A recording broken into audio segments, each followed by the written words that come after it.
The 67th Central Reserve Police Battalion deployed at Polo area in Shillong has pressed all its Jawan into social service to restore the highly polluted Umkhrah River in Shillong to its past glory. The crystal clear river with golden coloured fishes have disappeared in recent years due to urbanization. The river has turned into one of the drains of the city. In effort to implement the civic action plan, the 67th CRPF battalion has started cleaning this river for more than a month now, and the work to remove all the city garbage will continue for some more time before the setting of monsoon. The police force came up with the idea of cleaning the river because the barracks along the river are flooded with stinking water during summer. Speaking to the media, the commandant of 67th CRPF battalion, Alok Bhattacharya, said that the police force brought the hydraulic excavator from Guwahati and now being used to remove the dirt from the river.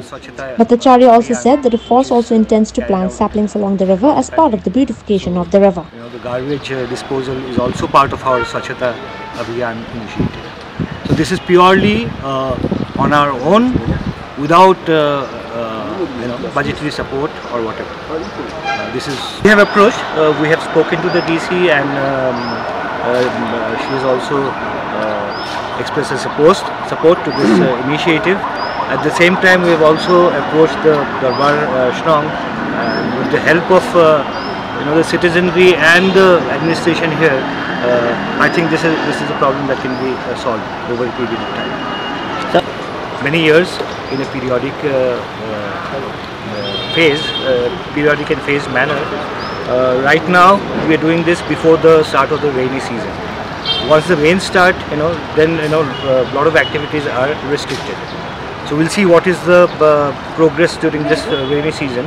But we'll continue and we'll see what the effect of the rains this time are, and we'll do a similar kind of exercise in the next dry season as well. On the other hand, the headman of Laumali Palun Bhalang Khongvir said the Darbar Shillong has extended full cooperation to the CRPF to clean the river and also urged the public to restrain from throwing the garbage into the river.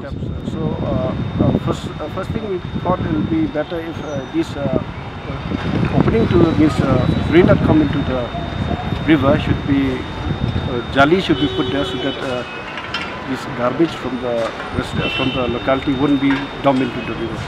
And actually, since we are having the municipal truck coming to pick up the garbage, we thought that our drain should not be that dirty or garbage. It should not be stuffed with garbage. But it seems there are some residents that still throw garbage into the drain, and that's why the river get polluted and with a lot of garbage.